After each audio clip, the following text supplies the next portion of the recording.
Mark Mead here, and I want to come to you and talk to you about the Vault Conference 2024 and what are my takeaways from the Vault. But what are the 5 moves that I learned at the Vault that are going to help catapult anybody in business? But I want to talk about how integral they are to today's times and how integral they are to you and your mindset and thinking. When I think about move number 1, when we think about knowing ourselves, who are we? Who are we? Who are we today? I think it's so important to know who you are today. The more specific you can get, the better. Who are you today in business?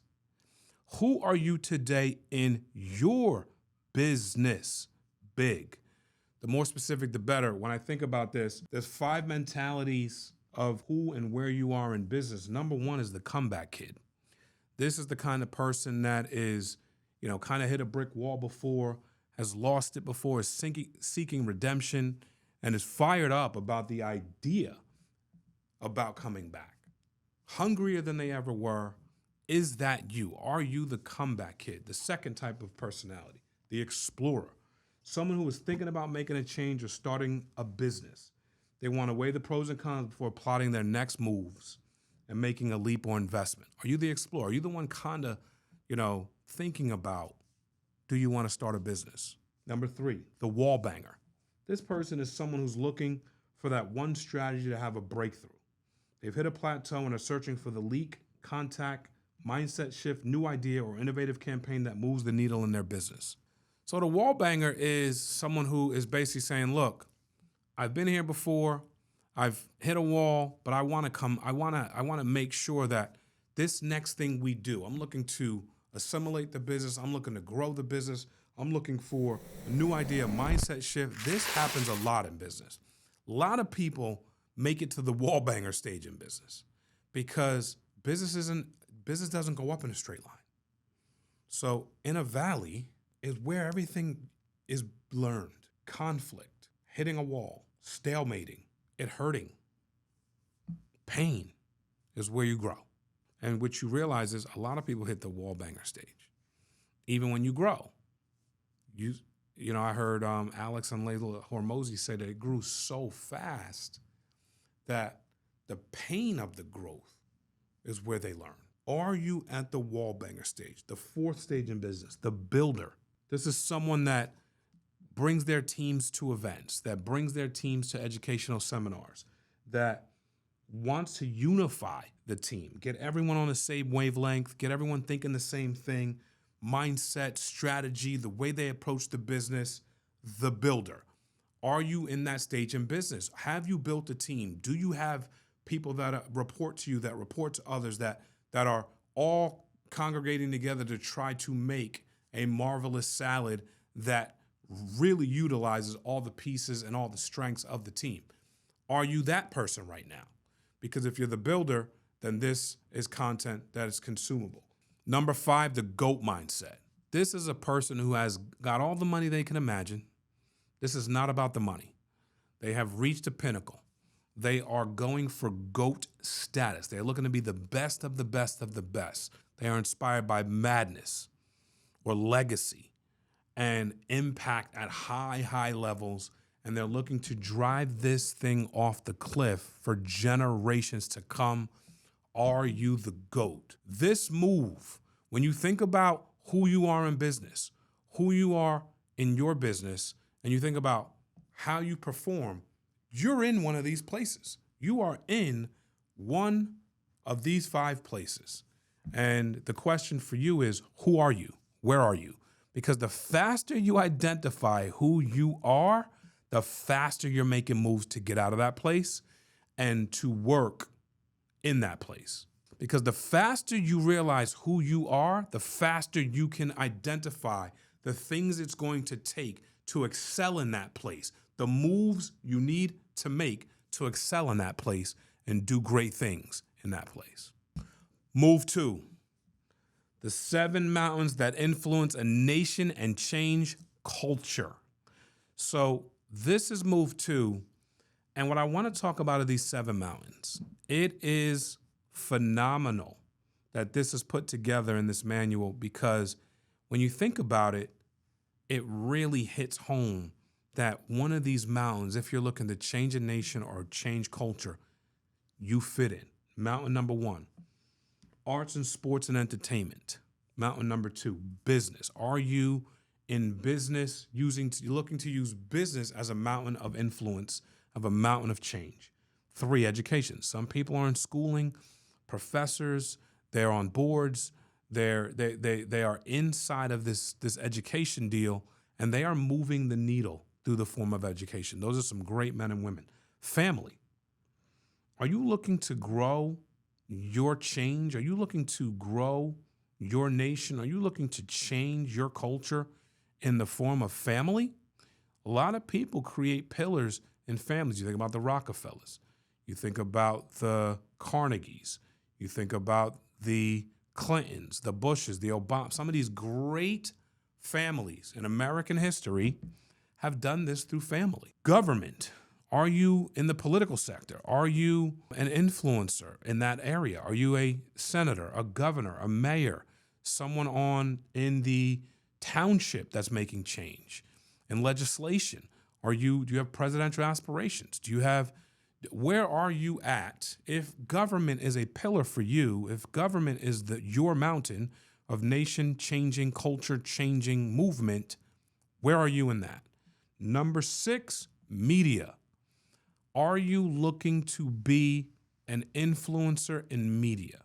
Are you looking to change through communication and a person of influence and your ability to affect change through, maybe it's YouTube, maybe it's social media, maybe it's the major news networks, maybe it's your column that you write.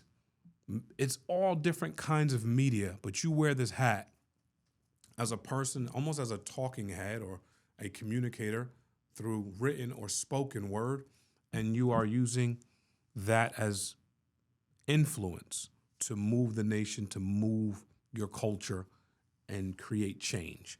And then the last one is religion.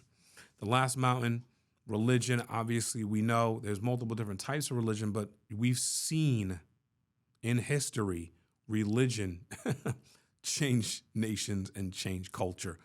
But these 7 mountains are mind-numbing. And you kind of figure out, when you figure out which mountain you're on, which mountain you're climbing, it changes everything for you in life. It helps to once again identify who you are, where you're going, why you're going there, and who you're going there for. Tremendous when you can ground yourself.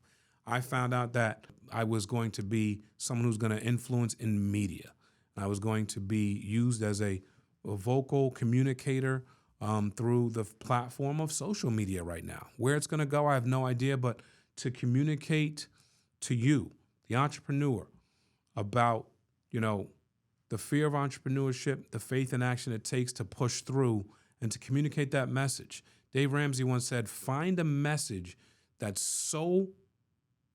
wakes you up, that gives you angst, that's so big, so loud that you can only talk about that. He became a media influencer with the word debt. And I realized that I've been speaking to entrepreneurs for so long. I wanted to move that communication, and I felt like media was my avenue to move into the space of continuing to speak to entrepreneurs everywhere. We talk to entrepreneurs in the insurance space every day. The speak translates. So I found that to be my mountain. What is yours? Move number 3. What's happening today? AI. Who came in to speak about AI? Max Tegmark. Patrick Bet-David had Max Tegmark come in and talk about AI. He talked a lot about how AI could be used for corruption or how it could be used for good. He focused a lot on using it for good. He focused on, obviously he knows all the players. He knows everyone who's got billions of dollars. He knows everyone who's trying to move the needle through AI. He understands it front and back. And he also said AI is here to stay, which we all know. But I think the big move here out of the AI or artificial intelligence kind of taking over is, can we use it for good? Some of us are fearful of the very fact that our phones listen to us, that Alexa and Google Voice scare the crap out of me because I just feel like the information that they're going to have at some point is going to kill me. And that robots are actually underway and under construction and are being built right now, and that some famous influencer, which he would not mention the name, is looking to put $3 billion into making robots. $3 billion into making robots. And people believe that robots eventually can take over a lot of the human capacity. So is that good? Is that bad? What's your move? What is your move with AI? If you don't make a move with AI, you're going to get left behind. You've got to start reading up on it, looking at articles, watching content on artificial intelligence, and how are you going to integrate artificial intelligence in your business? That is a move I took from the vault that I think you should take. Move number 4, unreasonable hospitality in your business. Service at levels that people can't even think or imagine to create loyalty in your business. Will Guidara came in to the vault and talked about not just his book. Matter of fact, Unreasonable Hospitality, New York Times bestseller. He talked less about the book, which I think you should buy. If you haven't read it, it is a God-blessed must read if you're in business and you're looking to help people. But he did talk a lot about his restaurant, 11 Madison Park in New York City, that he took from an unknown to top 50 best restaurants in the world to the #1 restaurant in the world. And by the way, that doesn't happen by happenstance. And he talked eloquently about how it wasn't just the food. He said, everybody who's in that room of 50 restaurants has great food. He said it wasn't just the ambiance. Most of the places in that top 50 room had the ambiance. He said it was the service and the elevation of the intentional detail to the service that got them to the #1 restaurant in the world. Are you implementing service at high levels into your business? Let me give you some points. He said, making small things become big things. He talked about this couple that came into the restaurant and they had an amazing meal and they stayed in the city for a few nights and they were they overheard the restaurant, or the server overheard them talk about, well, it was Will. Will overheard them talk about, man, we did everything we wanted to do, but the one thing we didn't get to do was have one of those hot dogs from the hot dog stand. Now, let me paint the picture for you. 11 Madison Park, I've been there, I've eaten there. It's a beautiful property, unbelievable dining room. So you have this kind of legendary kind of structure, dining room. And then you've got this fine dining environment, low lights, white tablecloth. Everyone's dressed for the occasion. All the servers are dressed for the occasion. You do not see hot dogs being served in a restaurant like this, like ever. What did Will do? Will Guidara goes to the local hot dog stand nearest to the restaurant, grabs a hot dog, gives it to the chef to serve it, dress it up a certain way, and brings it out at the end of the meal.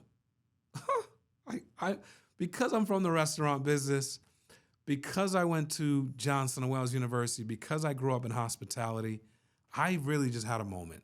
Like the hairs on my arm rose. I got chills thinking about that level of service. Like that is my love language. I got chills thinking about them serving that. I just envisioned this thing, and I probably envisioned it a few times because I read the book. I heard him say it live a couple times. But envisioning them bringing a hot dog in this restaurant with these people that had just said the one thing they didn't get to do was have a hot dog. And it blew them away. I don't know how much the hot dog costs. Can't be more than $2, $3. Maybe $5 in today's day and age. But wow, just the attention to detail. That's a super small thing. Because guys, if they go get the hot dog themselves, it's just a hot dog. But if they serve it to them in a fine dining restaurant after overhearing that's the thing they didn't get to do, it's a legendary experience. That's service to the trillionth degree.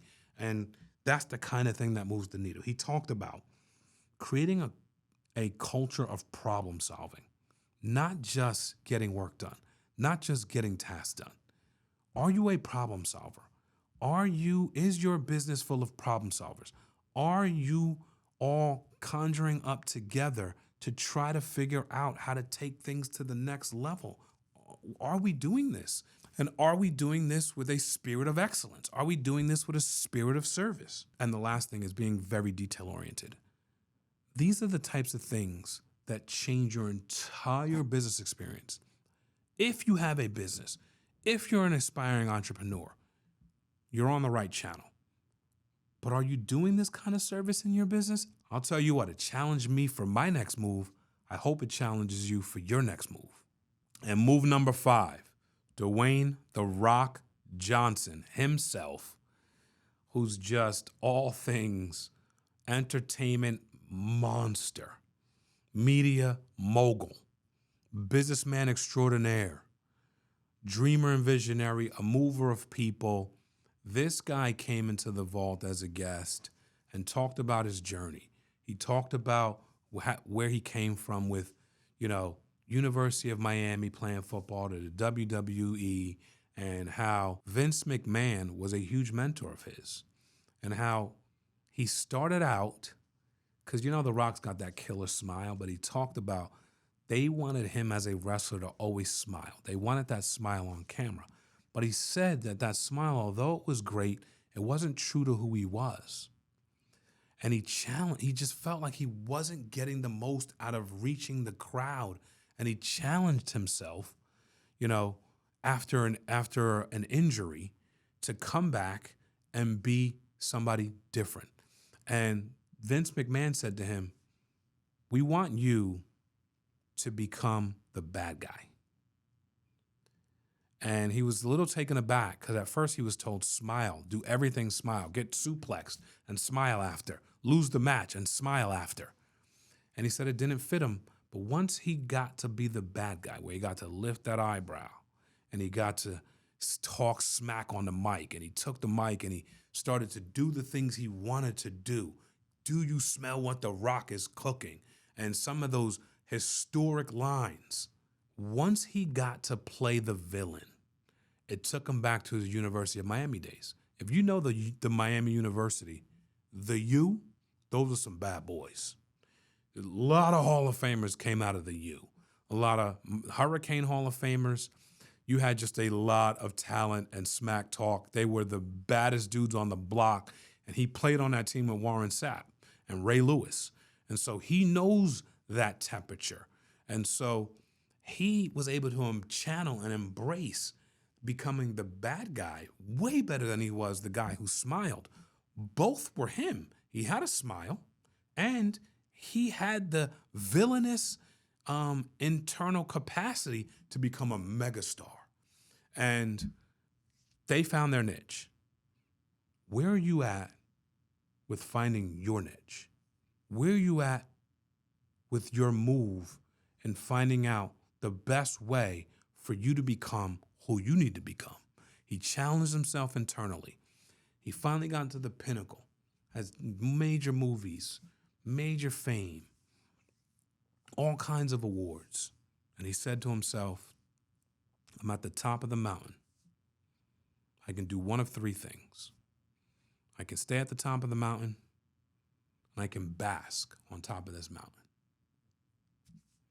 I can drive down the mountain, and I can ride off into the sunset. He said those 2 things didn't feel like me. They didn't feel like him, and it wasn't what he thought he was destined to do. And he said, you know what I'm going to do? I'm going to build my own mountain. And I'm going to build my own mountain, and I'm going to take my people with me. I'm going to be able to take everyone with me on this final mountain. And this is amazing when you think about success, because we are all striving to be successful in some way, shape, form, or fashion. Everyone's definition is different, but his definition was create his own mountain. He had multiple definitions of it, but the one that I'm going to focus on is is this stage of his career where he said he's going to create his own mountain, and that the main thing he wanted to do was bring his people with him. Ladies and gentlemen, we all have the ability to create these moves and make these our next moves. Where are you at with your next moves? Where are you at with your next 5 moves in business? Because your next 5 moves are going to dictate where you're going. I hope this brings you value. Appreciate you listening. God bless. Your 5 next move in business, what are they? How are you processing? What are you thinking about? Have you written this stuff down? Are you thinking about it? Can we talk about it? Can we have a conversation about what moves you've made? Can we have a conversation about the moves you're going to make? Comment in the comment section. Subscribe to the podcast so that you can get the drop downs right at the moment when we drop. We love you. Thank you for listening. Thank you for being a part of our community. We're growing. We hope to bring you value continuously.